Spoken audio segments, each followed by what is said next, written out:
Welcome to today's webinar. The structure for this webinar is that we have a group of panelists and we have a speaker, and then we have attendees also. So I always say that attendees are also very important in terms of participation. When you have a question, there are two ways to participate. You can put it in question and answer, and also there's a chat group. Please introduce yourself in the chat group with your designation, full name, designation, where you are, and whatever you would like to share about yourself.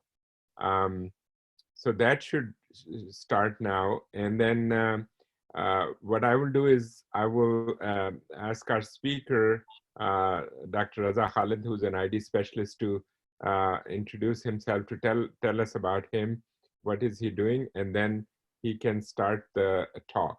And then I'll keep on collecting your questions, and in the order they are received, then I will, after the talk, I will introduce the, I will let panelists introduce themselves, and we'll start question and answer session. So please go ahead, Dr. Raza Khalid, please introduce yourself. Assalamu alaikum. Good evening and good morning to Pakistan. My name is Dr. Muhammad Raza Khalid. I'm an infectious disease consultant here, as well as an ICU consultant at South Lake Hospital in Newmarket, Ontario, Canada. And as you all know, that we are seeing a lot of cases of COVID-19, so I thought I will have a chat with our colleagues in Pakistan.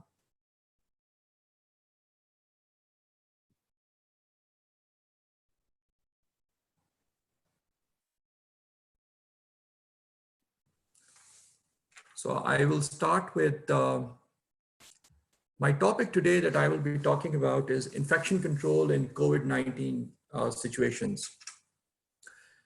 So there are a lot of things that we have to talk about in terms of COVID-19.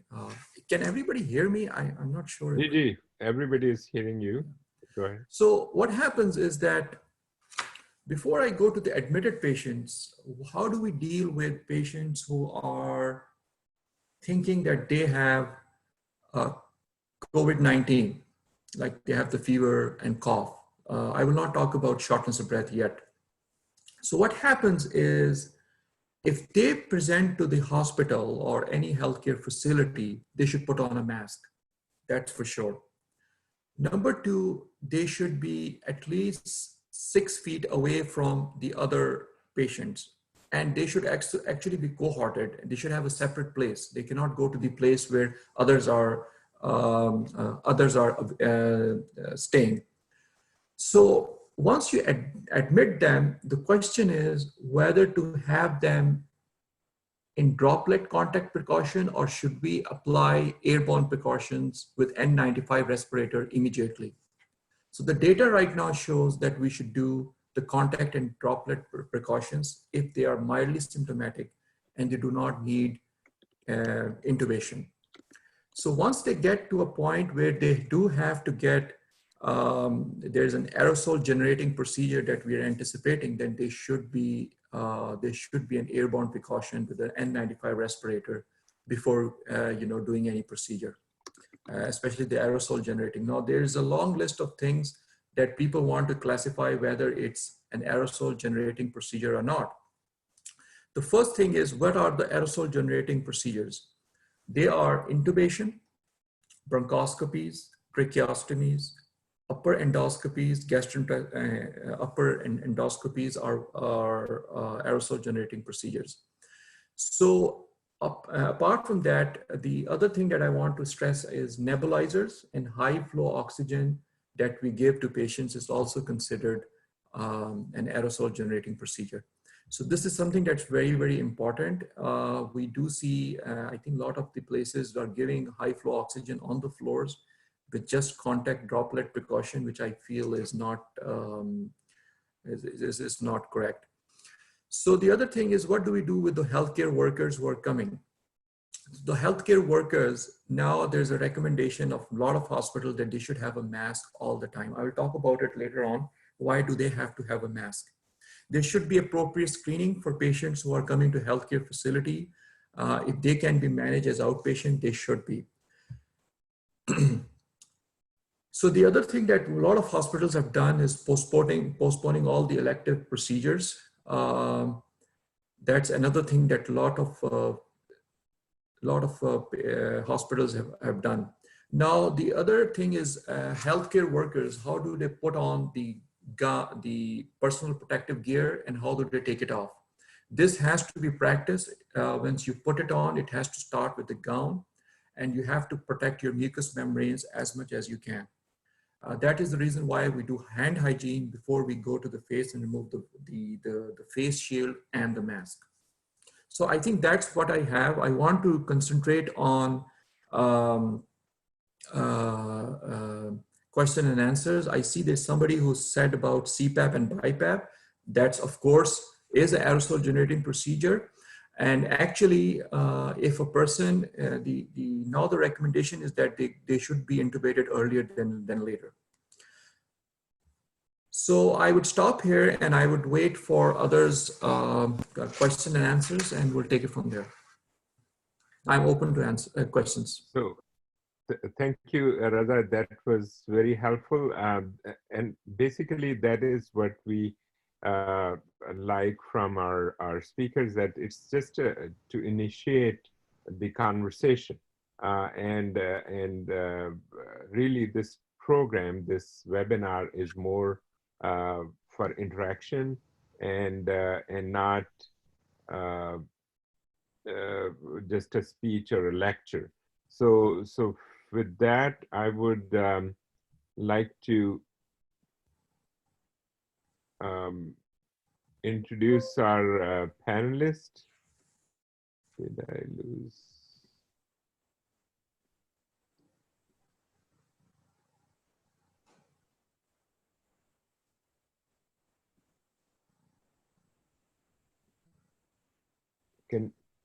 Can you hear me? Yeah. I don't know what. So there's a question here that how do you deal with immunocompromised hosts who need a procedure at this time? Number one, we are trying to minimize the number of studies that these people need. They have a very typical and set pattern of how they walk in and how they present. I have met a lot of my colleagues and we all have the same experience. By the time you see your third or fourth patient, you know how they're presenting. So they should have a mask all the time when they are being taken out of the room. This is like if they have to go for a CT scan, that cannot be done. Of course, it can be done in the room. So I suggest that they should have a mask all the time.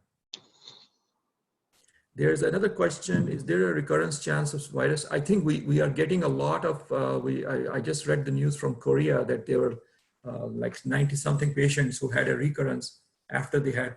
For now, we know that there are only 2 strains. It looks like one of the L strain is the predominant one.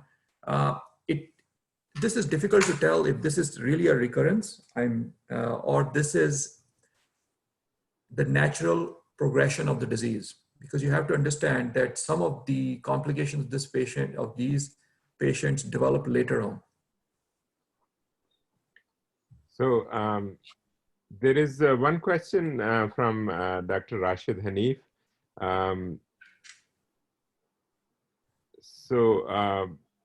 No, Rashid, you did not miss that. The question is that now that COVID-19 has so widespread community infection, should we consider every patient coming to the hospital with the symptoms as PUI? Yes, now actually they are going to make this, this recommendation is on the way actually. And a lot of, especially a lot of places are actually pushing for it. There's a lot of utility to it actually. You can cohort them, you can contact tracing becomes more important. You can actually send them into a self-isolation earlier, and that can spread the disease. So epidemiologically, it makes sense to check a lot of people. Okay, let me, Dr.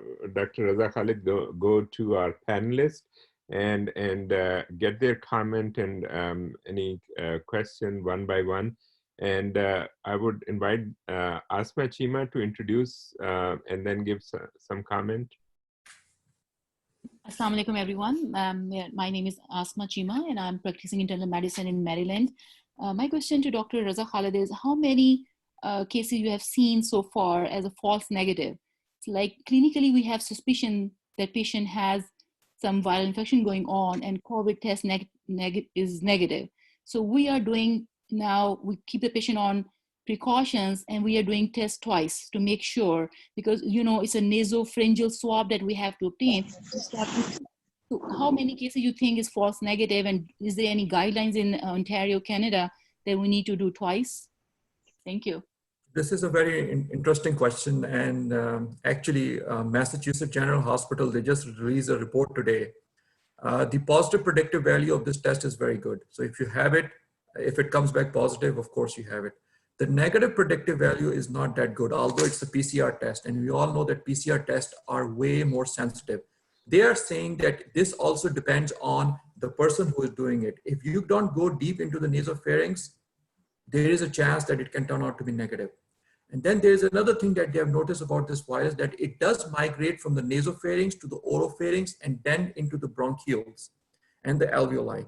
So they are saying that we might have to do a more invasive test like an oropharynx swab, or even like an induced sputum to see how to increase the yield. So this is what they're doing, and I agree with you that there should always, when the suspicion is high, you should always test them, because it has a lot of clinical implication for the healthcare workers, for the patient, their family, and while they're admitted. So what we do is we recheck them after 48 hours. Okay, great. So next is Samreen Raz from Karachi Indus Hospital. Assalamu alaikum. A very nice introduction and small lecture. The important thing that you have stressed is that it becomes airborne when we do certain aerosol generating procedures. My question is, when you say that it becomes aerosol generating, we have to keep a negative pressure, right? Practice airborne precautions and keep a negative pressure. In Pakistan, unfortunately, negative pressure is not present in many settings, like the emergency departments where patients are presenting with desaturation, and an IV is very much being practiced.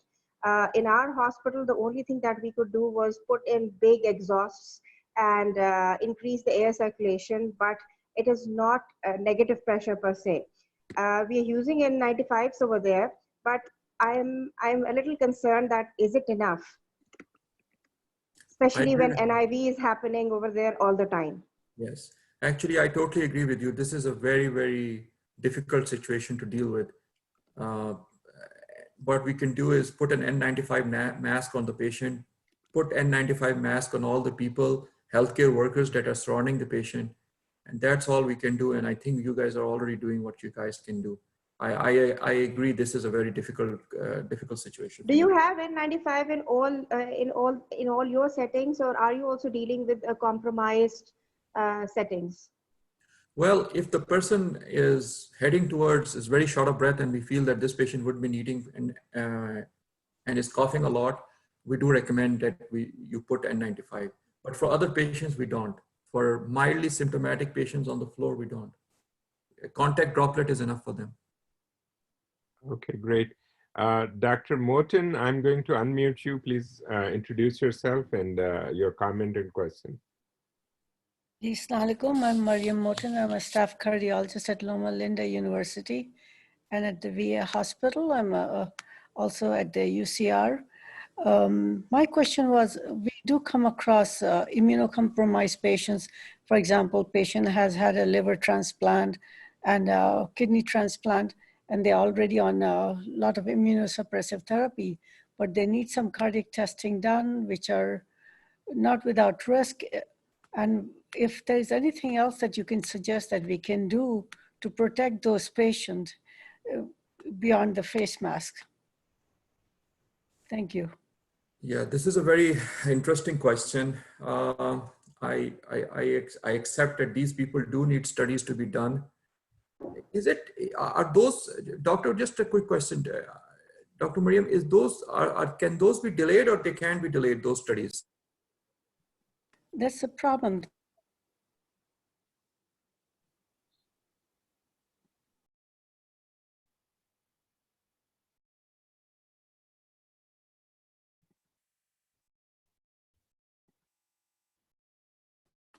Oh, Sorry, go ahead, Dr. Motin, sorry. Sure, I'm sorry, I was not unmuted, but these are immunocompromised patients that are getting worse over time, and they need a valve replacement, and for that they need to have a TE done, or if they need to have a cardiac catheterization done, CT angiography to be done. The problem becomes taking these patients for those kind of procedures. We are always stuck in between rock and a hard place. Should we wait any longer? Because they're coming to a point that we can't wait any longer. So I was wondering if you have any other suggestion beyond the face mask for those people. This, I haven't come across any more recommendation. Honestly, this is a very difficult situation. If you have to do it, you have to do it. But I mean, I would just go with the face mask. I don't think so. I have much to add in these cases. Okay. Now I'll invite Dr. Nurmahal Kabani to please introduce and give your comment and question. Yes, this is Dr. Kabani. I was listening to the speaker right before me, and what I was going to ask was that are these patients that required procedures that are immunocompromised, do you in your facility have a dedicated place for the COVID patients versus the non-COVID patients, both on the floor as well as in the diagnostic section? Because that is what some of the hospitals are doing. They're keeping, like for example, if there's an ultrasound to be done, they're keeping one machine for the COVID patients. And so basically social distancing even in the hospital, in addition to the N95 masks, if that is a possibility. You see, Dr. Kabani, it's very, very, we do have separate units for COVID patients, but unfortunately, we do not have separate machines of ultrasounds or echoes or something like this for the COVID patients. Unfortunately, there was a talk about doing it, but in the end, we decided against it. I see, because I think that would be something, and even the probes could be separated, at least for the ultrasounds. So thank you. I have a question, and I would see if Sayyida Nosheen Zahra can ask herself. Nosheen, I have unmuted yourself. Can you ask your question directly to our speaker? Assalamualaikum. I'm from Karachi. I work as a basically in internal medicine. We are getting a lot of patients with typical symptoms of COVID, like bilateral basal pneumonias and young adults with no comorbids. But what is happening is that we have allocated one ICU for the COVID patients. And what happens is that these patients are being placed there, and when their COVID-19 PCR is coming negative, they are being stepping down into the regular ICUs and the isolation wards, where most of our staff does not have any PPEs. Many don't even have N95. And the ID is just making these decisions. So my question, and you know, we have seen about 10 such cases. So please comment on this. This is this is like playing with fire, actually. This can backfire a lot. I mean, do you plan to retest them just to be on the safe side? And have you retested some of them? No, no retesting has been done. And that's really strange how so many patients are negative and they have typical findings, and none of them are, coming out of the vents as yet. And now they have shifted those patients to the normal ICUs. And in our setup, only the ID is at the moment making decisions. Only they can ask for tests. Not none of the other consultants can ask for retesting. So is there a guideline for any such thing so that we can, present that guideline to them? Do you guys do Bronx there? Yes, we do, but we have not done on any COVID patient. Not on the COVID patient. Can you do induced sputum on them? Yes, that's what we do. Yeah. We do induced sputum, and we do tracheal aspirations and such like procedures. Yes, we do. So, this is it must be a testing problem that they don't have enough kits to do it. Because if they do have, they would have certainly retested them after a few days, and a deeper sample down from the lungs would certainly give you the answer. But if they can't do it, they can't do it. I mean, if they don't have, they're limited in resources, then they can't. Yes, you're very right. We are very limited in resources, and yes, you're right. We cannot retest them because of mainly the resources problem. And are the rooms single rooms, or are they shared? Like, is there enough partition between the patients in the ICU that's not COVID? Actually, we were keeping the COVID patient in negative pressure rooms. We had some negative pressure room in our chest ICU. But once the PCR comes negative, they are sent to the normal ICU. The normal ICU have glass partitions. That's all. They don't have the negative pressure system on. You see, the other thing that I want to point out is a lot of these patients who present with suspected atypical pneumonias actually could have some other viruses like influenza, and there are lots of other viruses that can give a lot of big problems in immunocompromised people and even in normal people like RSV. So we do check for them. So I don't know if you guys have access to that testing, that PCR. Yes, we do. We have a respiratory panel which covers many viruses and bacteria. And yes, we do run that test on them too. Once it's negative, then, basically COVID is sent. This is the guideline we are following in our hospital. Well, I think you guys have done the most that you can. And if it's negative, it's negative. And I still feel that it's a good test. PCR test is still good sensitivity, but some centers are reporting a 70% sensitivity, which I think is not good enough for a PCR test. So I don't know, there might be a problem in the testing. I mean, has it been done properly? I mean, if it's a typical case, then how can they miss it? Dr. Nausheen, can I speak? Yes, please. Where do you practice? I practice at, yeah? I'm practicing in Lakit National Hospital, Karachi. Okay. See, at Indus, when we are seeing typical findings on the chest X-ray and one negative PCR, we are always retesting it again after 24 to 48 hours. It's only after 2 negative tests that we basically break the we shift to the normal ward. And sometimes we are even repeating 3 samples. If we have a very high index of suspicion and we have like 1 or 2 samples negative, but still we get a tracheal or a deeper sample, and then we take another sample.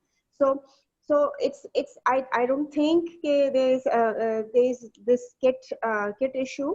There are kits available.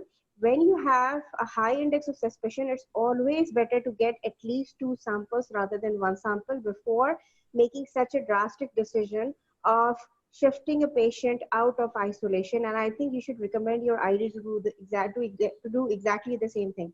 I know them and I'll talk to them. Okay, that will be fine. Ma'am, may I know your name, please? Dr. Samreen Sarfaraz.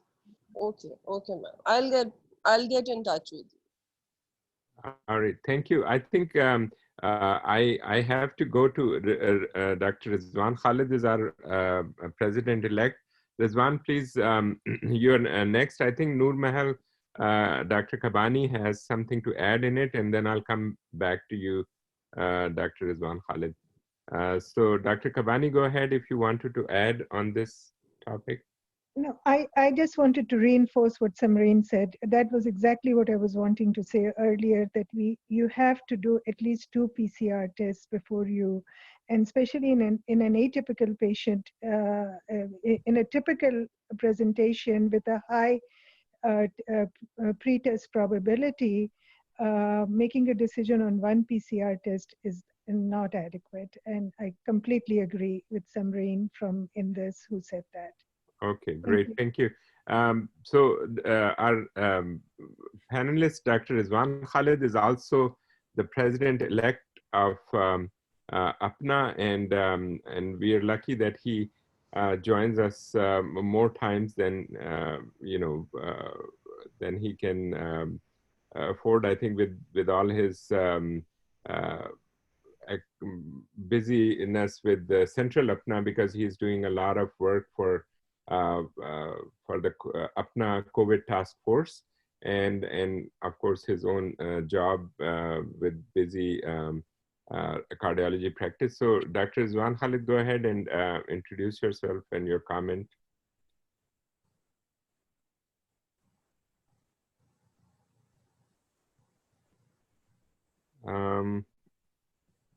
Rizwan, are you there?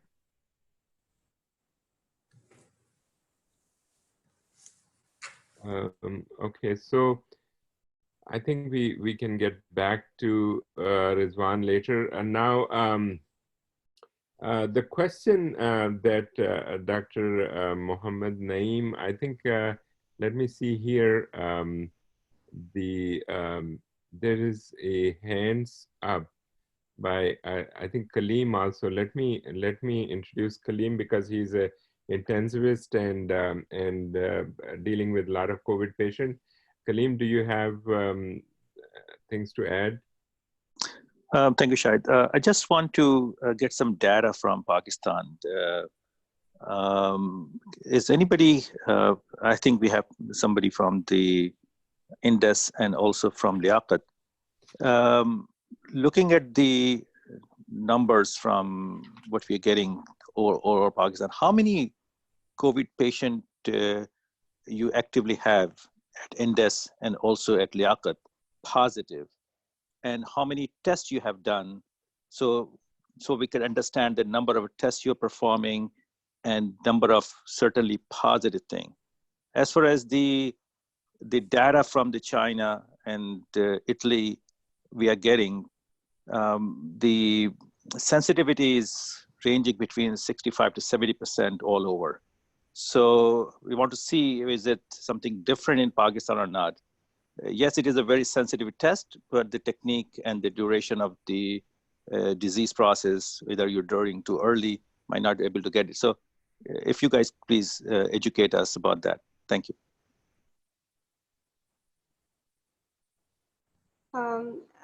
In this hospital, we have a very active screening process, and we have a case definition and a criteria on the basis of which we do testing. We have done quite a lot of testing, and what I will tell you is that I'm not allowed to share exact raw data, but around 12% of the samples that we send, around 12% of them come out positive. And then we have a policy of not admitting the mild cases or the asymptomatic ones or the mild cases. We send them off to a field hospital. If they can't maintain home isolation, we send them to Expo Center, which has been converted to a 1,000-bed field hospital.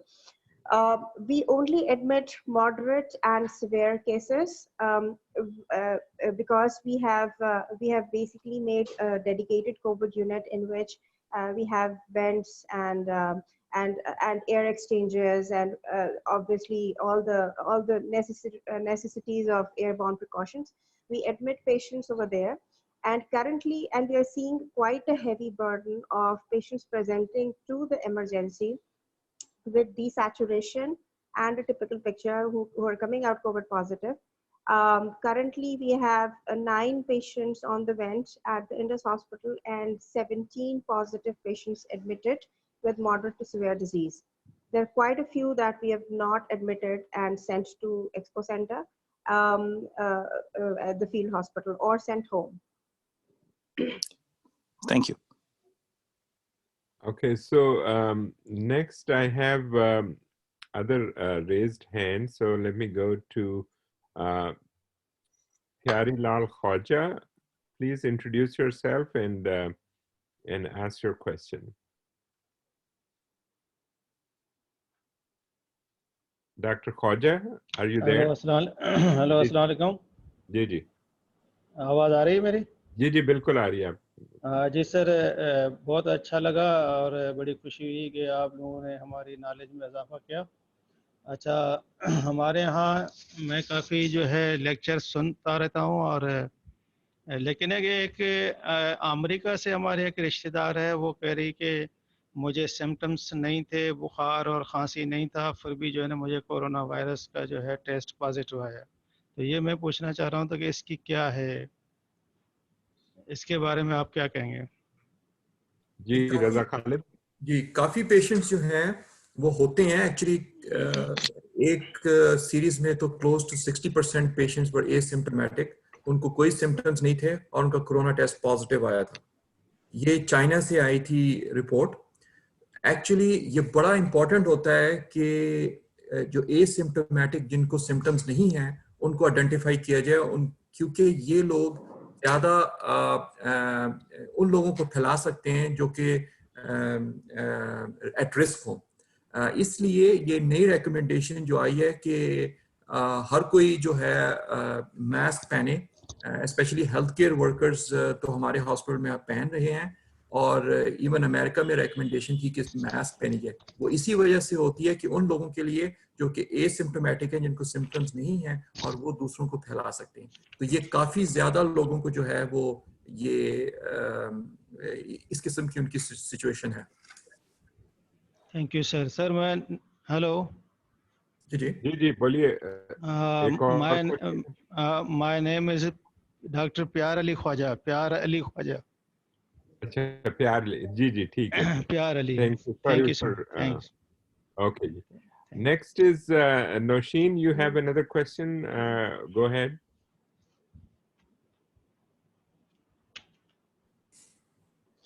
Nosheen Zahra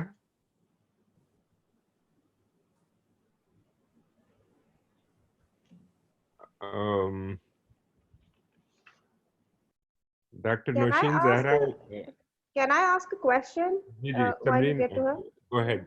Ji. Yeah, there's a question from an eye doctor I know. They say they're seeing a lot of conjunctivitis and they're a little scared that conjunctivitis, agar hum, kyunki they're at risk. I mean, they've not closed their OPDs. So they want to know what eye symptoms can specifically point towards COVID and how do they screen for such patients if they don't have any cough or anything, just redness of the eye and a patient is coming. So what should they do? Just wear a mask and examine them or what? Actually, what are the eye signs, eye symptoms and signs related to COVID? I haven't come across anybody who says that they have a lot of eye symptoms. I know about loss of taste and lot of anosmia, but not eye symptoms. There's people with GI symptoms, but I haven't heard about eye symptoms, conjunctivitis being one of the presenting symptoms of corona. I think if you look at conjunctivitis as a separate syndrome, it is of course infectious because a lot of the viruses that give you conjunctivitis can spread by fomites, and there is person-to-person spread. So they have to have the same standard precautions that they follow. Let me introduce Rizwan Khalid again. Rizwan, please introduce yourself I already introduced you here in the before, and go ahead and give your comment and question. Yeah, sorry, I had to leave the screen for a couple of minutes. My kids were fighting, so I had to straighten them out. So my name is Raza Khalid. I'm the president-elect of APPNA. I'm a associate professor of cardiology by profession in interventional cardiology and director of cardiac electrophysiology here at the border of Kansas and Missouri. So I just wanted to thank Dr. Raza Khalid, who happens to be my older brother as well, for an excellent talk and an excellent participation by our colleagues from both the US and in Pakistan. So I don't have a particular question, so I would just continue to hear if there is any particular question related to cardiology. I'll be happy to answer. We have written a review article and has been submitted for publication in one of the European journal on infection control and epidemiology, and that is particularly on cardiac manifestations of COVID-19. So I'll be happy to answer any particular cardiac questions that you may have. Again, thank you very much. Okay, great. Dr. Raza Khalid, there's a question, two questions that are pending. I think I'll tell you both. One is that recently there is update from USA that a new oral drug, EIDD 2801, is underway. Have you heard about it, or any of the panelists? You know what? There's a lot of stuff going on all over the world. There are tons and tons of medications, okay, that are just being tried. I think we should just not sidetrack. Let's stick to the stuff that the amount of knowledge, the amount of research that's being done on this, even in my hospital and my other, it's so much that it's hard to keep up with them. I suggest that we stick to the ones that are more proven than the other one. Actually, there's no RCT trial for any of them, so who knows? That might work. So let me answer a few questions that are coming here. Go ahead, Dr. Rafiq. What is the normal waiting time for nasal swabs for its results? Why should we not take 2 swabs at a time to wait for normal and delayed results? This is by Dr. Muhammad Naeem. Actually, one kit for us here in Canada costs us about $131. That's a lot of money if you look at the patients that we are seeing. So I think it is logistically going to be difficult to do two swabs upfront. The other question that I have is, should the same stethoscope use for all patients and same stethoscope we wear in neck touch on body and clothes, and how to prevent? This is a very important question. We do have dedicated stethoscope for these people who are suspected of being COVID positive, and using your stethoscope is another fomite transmission might take place. So this is something that we have to be very, very careful. It does linger on the surfaces from anywhere from 2 to 4 days. So that has to be kept in mind. And then there's another question about the chloroquine tablet, the side effects of chloroquine, is hemolysis, hypoglycemia, please explain. Well, the chloroquine is we are using more hydroxychloroquine, which is Plaquenil. It does have side effects, and we have to keep them in mind, especially when you're using it with azithromycin. We use the corrected QTC. But we have to note that it's being used for a very short time for these people. Usually you're not worried about the retinal problems and the QTC if it's used for just 4 or 5 days. So that's something that I wanted to just answer. The other question is the BCG vaccination. It's hard to tell right now. All these theories are coming in. It's very early to say that if BCG makes a difference. Okay, Dr. Rafiq, back to you. Thank you. I see the raised hand, and I'm seeing Dr. Khadija Munir. Please go ahead and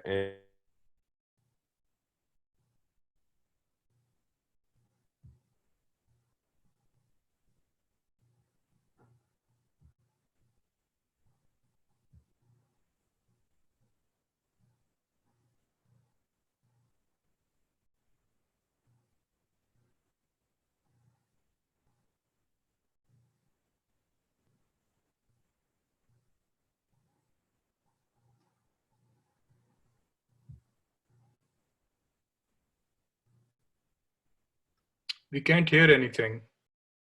Can we move to the next question?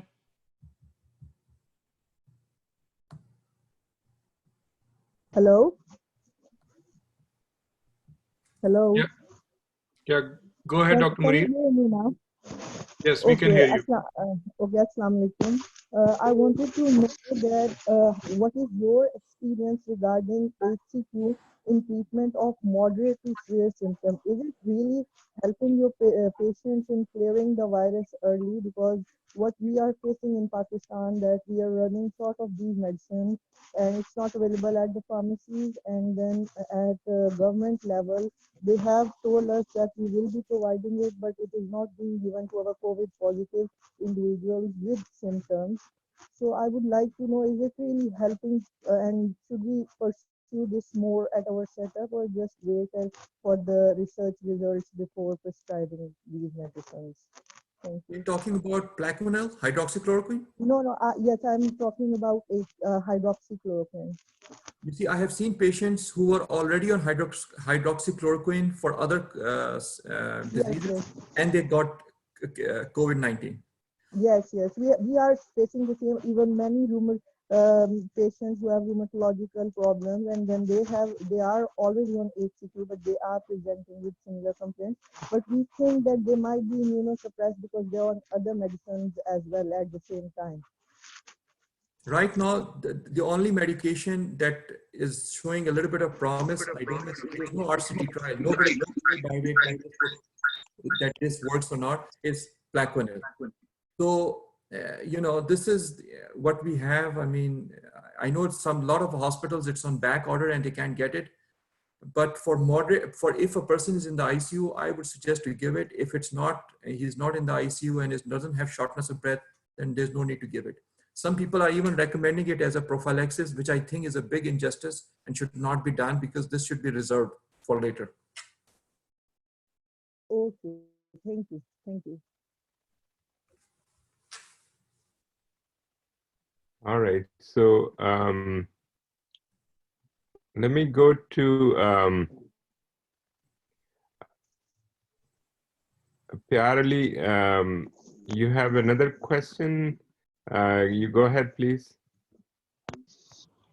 Ji sir, I talked about chloroquine. So Dr. Saab already explained it. Okay, Yeah, great. I have answered that question. Okay, great. So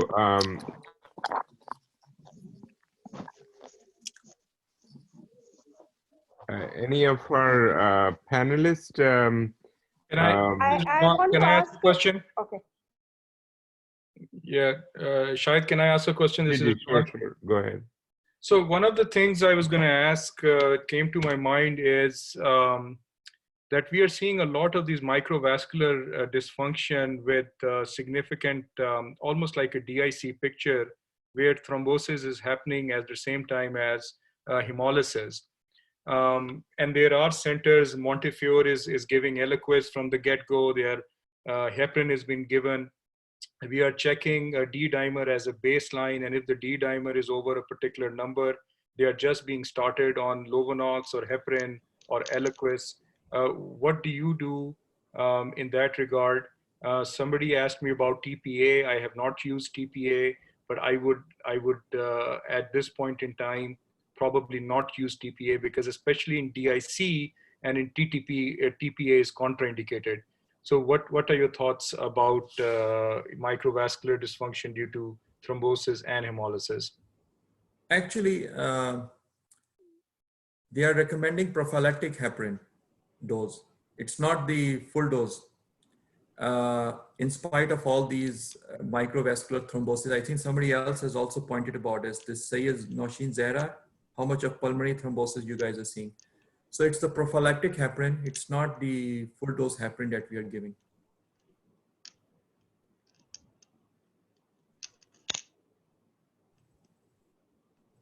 I would like to know the opinion of the panelist. Who else is using it?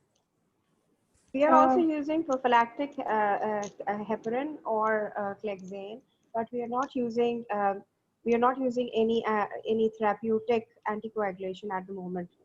although we are seeing quite a high number of people with D dimers, very high.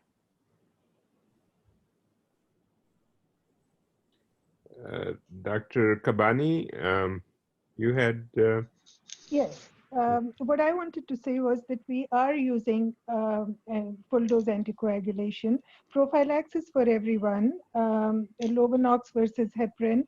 Heparin has some anti-inflammatory properties as well.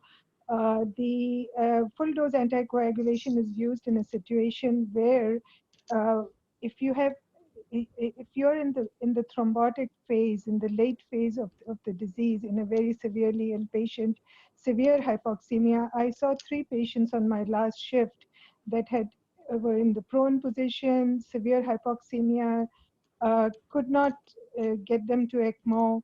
There was really nothing else we could do for the patient except to anticoagulate on the presumed diagnosis of possibly thromboembolic disease. And so we are using, this particular patient that I saw was on a low dose molecular heparin, but from what I read in the literature, I'm sorry, was on Lovenox or low dose, low molecular weight heparin, but IV heparin is also being recommended because of the anti-inflammatory. So there is a role for it, and that if you don't have any other options, anticoagulation is certainly something, because we know that it causes thromboembolic disease. All And right. there is some literature on it. I'll find the reference and send it.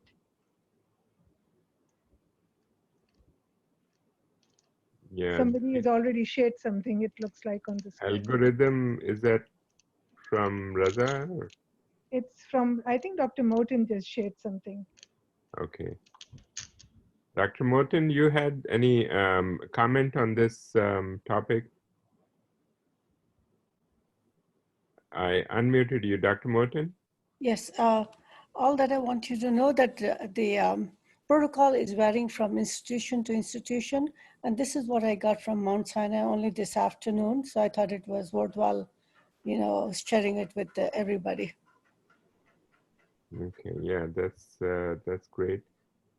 Now let me see. There is one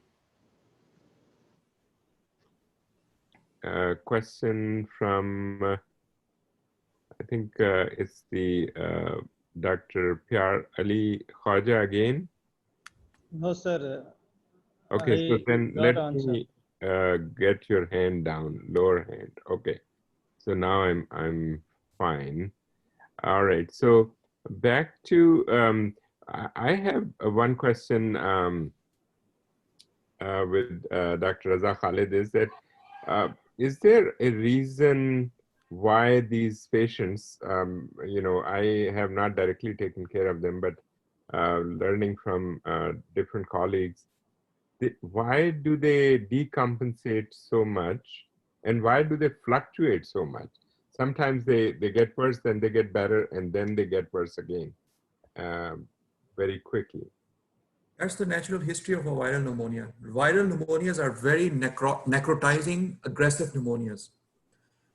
And why the pneumonias that you see secondary to viruses are usually complications. They are not the disease. Their primary infection is upper airway infections, and then they progress down to the lower airways, and they progress very quickly, a high cytokine response, and they require a lot of PEEP because there is a lot of inflammation at the micro level.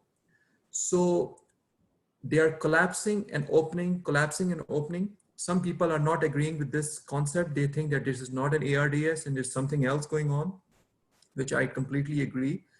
But what happens is that these patients are very PEEP dependent. They need a little bit of PEEP, we call it, to positive pressure to keep the airways opening for their oxygenation. And if they do anything like they exert themselves or do anything that the airways collapse, they really desaturate. So it's until the body heals, they are at risk for hypoxemia. Thank you. Go ahead. Yeah, may I intervene?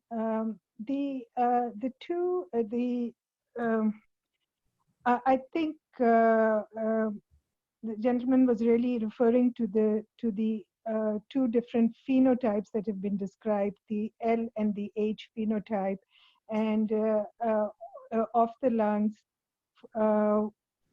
The L phenotype is the one where everything is low, the compliance is low, the resistance of the lung is low, and there is just fluid in the lungs. The H phenotype is when the compliance is, sorry, the other way around. The L phenotype is the one that has the decreased compliance of the lung, and the H phenotype that has a high compliance of the lung. So when the compliance is good, and believe it or not, these patients vary from day to day within with the phenotypes. And this is created by the disease process itself, as was said earlier, depending on the inflammatory markers that are being generated. And so what we are doing is that we are putting the patient on and we'll talk more about it in the ventilator course, that we are putting the patient on pressure control ventilation, and then measuring their lung compliance on every 2-hourly basis and from day to day. And we have to change our ventilator strategy accordingly.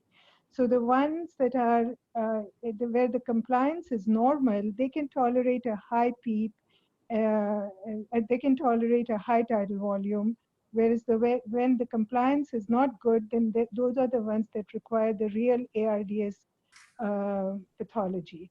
And this is all coming from the Gattinoni paper from Italy. And I'll put the reference and the slide related to that on our forum, so that it can be shared with everybody. Okay, great.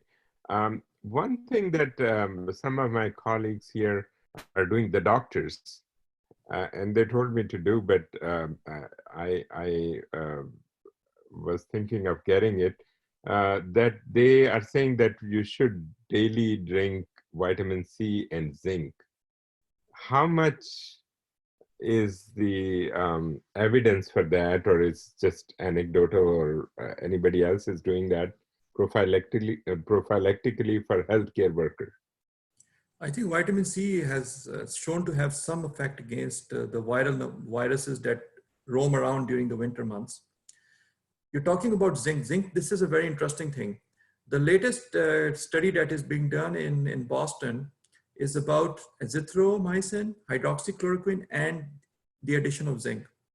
So who knows, there might be some, I'm really looking forward to that study.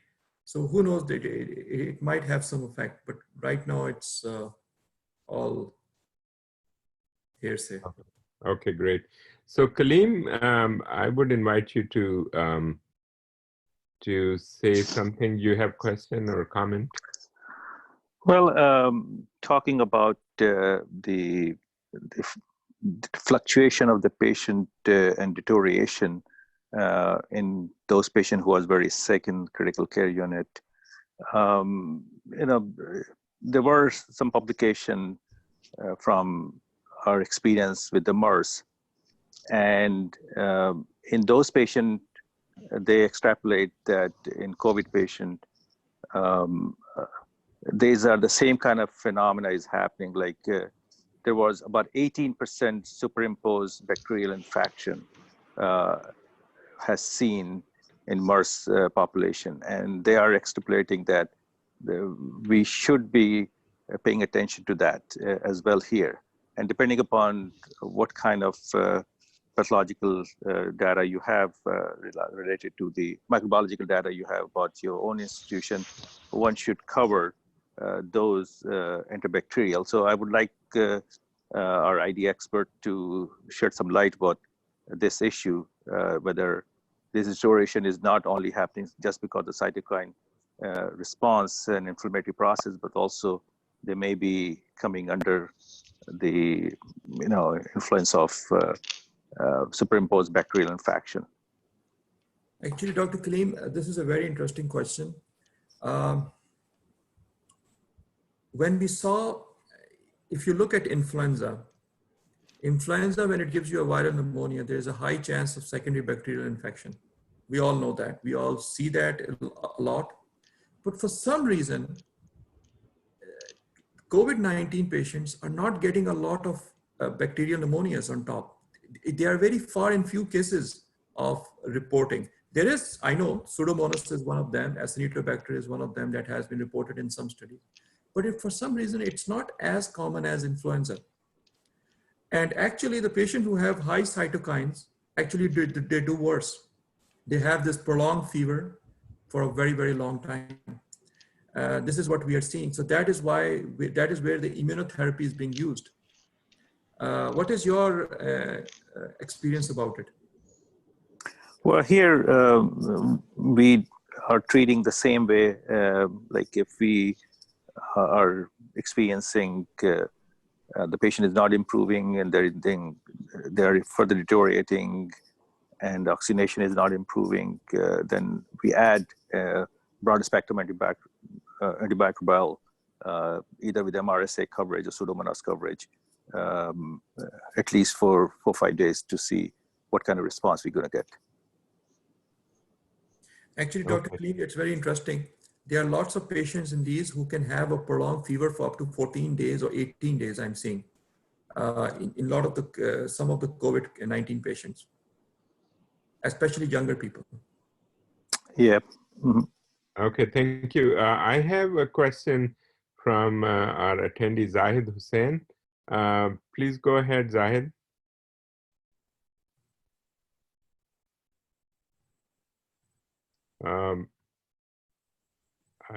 Zahid, you have to unmute yourself as well. I'm unmuting you. Yes. Who's this? Oh, this is PR.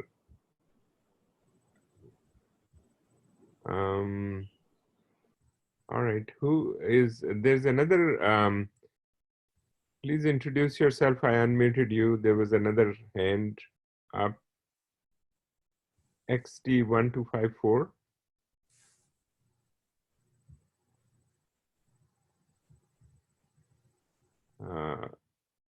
I see talking permitted for all these. All right, we can come back to them. So any of the panelists, we are coming close to, I think we are getting over to our time, but any last comments by our panelists?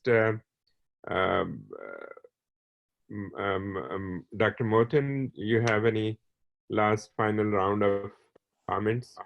That's an excellent explanation. I just wonder if you know how long does it take for the lymphopenia to recover? A week, 5 to 7 days.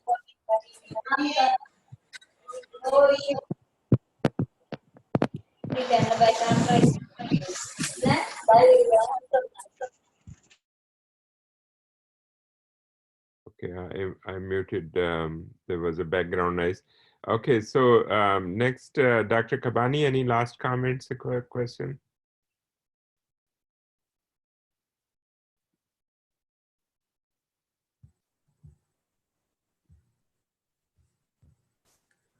Oh, sorry about that. I was looking for the reference. I'm going to post it for you to share with them for the comment I had made earlier. The only thing that I would say is that you know, there was some discussion about repeat testing, which is very important, but I would not use induced sputum for anything because that is a definite risk factor for spread.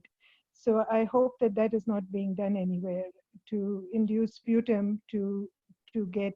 Now, if the patient is intubated and you have a closed circuit with an inline suction, that would be the way to go. But I would not do a bronchoscopy or induce sputum to obtain specimens to retest. Okay. Totally agree. Right. All right. So then, Samreen, any last comment, question?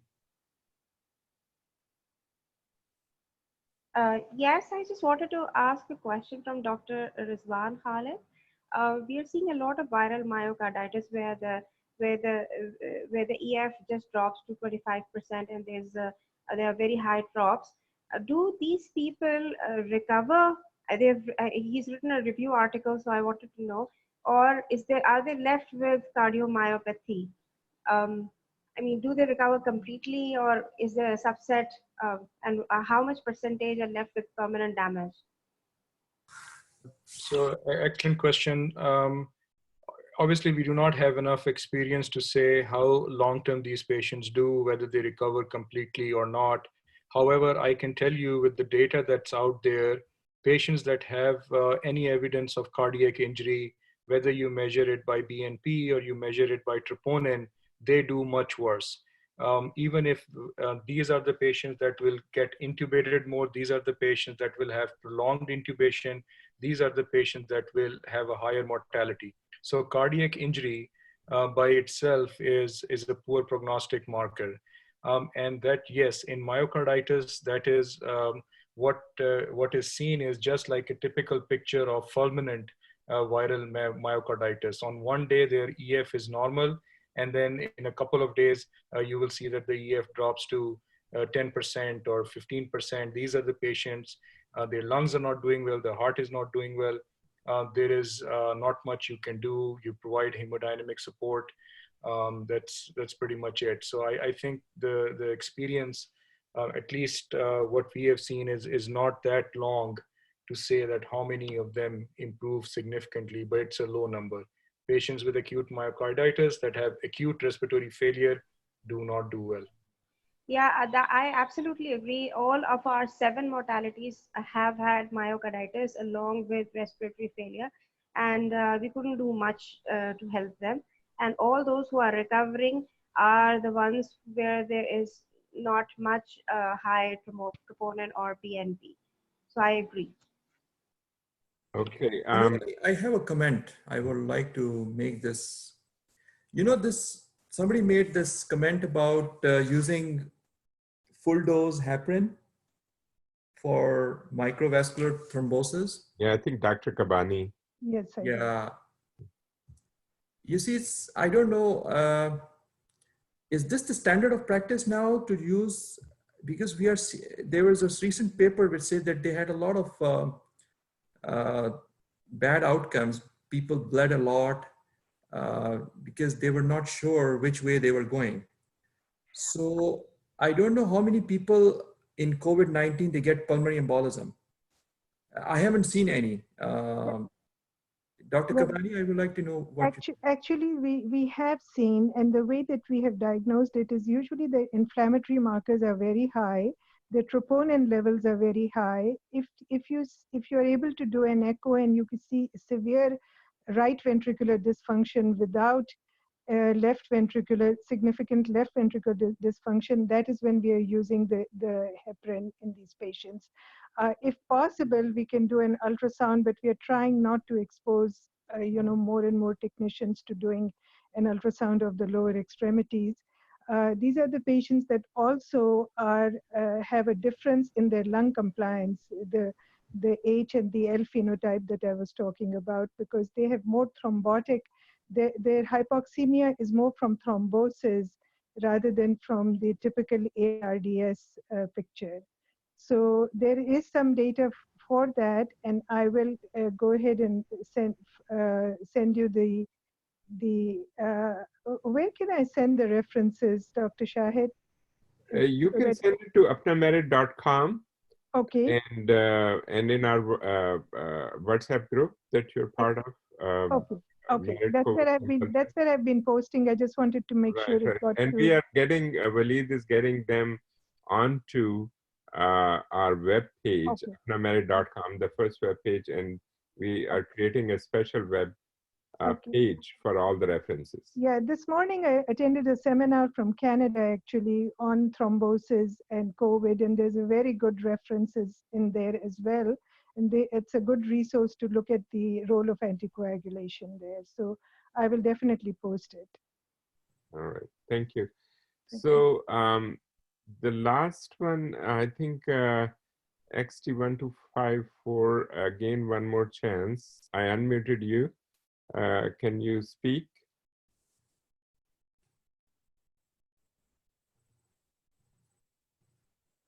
Hello अस्सलाम वालेकुम जी जी मैं doctor Hafeez बात कर रहा हूँ doctor Hafeez कहाँ से बात कर रहे हैं आप? इंट्रोड्यूस करें। कराची से, मैं चाइल्ड स्पेशलिस्ट हूँ।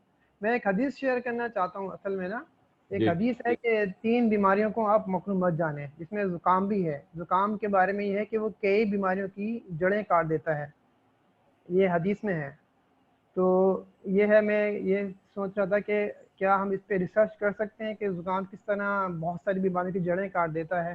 जैसे BCG के बारे में डिस्कशन हो रहा है, तो ज़ुकाम की वैक्सीन या अनएटेनुएटेड वायरस ऑफ ज़ुकाम, can they help in some way to this the treatment of coronavirus? ज़ुकाम की हदीस है ये, मलफूज़ात आला हज़रत के पेज 22 पे है। ये पूरी हदीस है पूरी, कि ज़ुकाम कई बीमारियों की जड़ें काट देता है। तो इस डायरेक्शन में अगर रिसर्च हो, शायद कोई ट्रीटमेंट निकल जाए कोरोना वायरस का। यही बोलना था, ये हदीस का हवाला देना। Dr. Raza Khalid, any or any of the panelists after Raza Khalid? Actually, this is something that's when they made this phage therapy, there was something that was done in Russia. What they did was that they put in some viruses that were attacking the staph pneumonias, very bad staph pneumonias. Actually, that was one of the therapies that they used initially for MRSA treatment, and of course the MSSA pneumonias. They basically, they gave a boost to the immune system by putting in viruses that could, actually that's what BCG does in bladder cancer, is that it basically gets the immune cells to a place where there's cancer to get it activated. So there might be a role, who knows? I think time will tell. Dr. Moten, you have... I have a couple of comments. One was to answer the question for Dr. Samreen Sarfraz regarding patients' recognition or reevaluation of left ventricular and right ventricular function. I had a couple of patients that came in after the infection was over. I have not seen the ejection fraction improve as of yet, but the functional capacity has markedly improved. Like they could barely talk, and now they're able to walk about a block or two without getting short of breath. So they are having functional improvement at this time.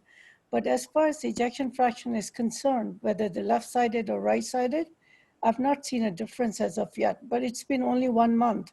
So you never know, it may recover over time. The other comment was about the thrombosis, systemic microthrombosis.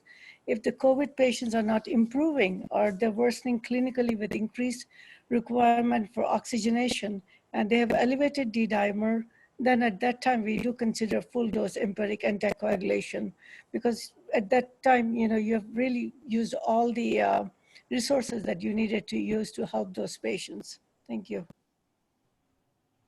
Thank you. I think we are now closing the session. I would invite Dr. Rizwan Khalid, one of our panelists, to please close and thank all the attendees. Again, Ji, a very spirited conversation and participation. I'm very glad that I'm very, very happy that we are having excellent participation from Pakistan.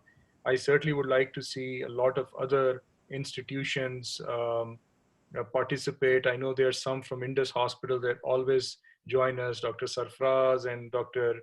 Harikar. So again, we want to thank you for joining in. We hope we are able to contribute in a little way.